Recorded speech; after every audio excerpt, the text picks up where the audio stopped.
తగ్గాలి.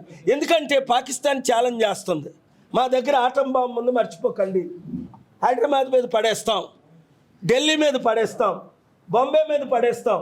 ఏమవుతాయి మన సిటీలు?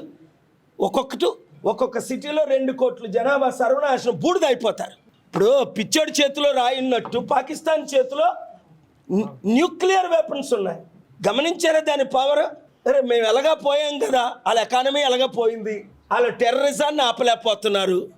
ఇంకా ఏంటి, అరే మీరు మమ్మల్ని అటాక్ చేస్తే మేము మీకు మీద ఆటం బాంబులే వేస్తామని. గుర్తుందా మీకు జపాన్ హిరోషిమా బాంబు ఎన్ని లక్షల మందిని చంపేసిందో?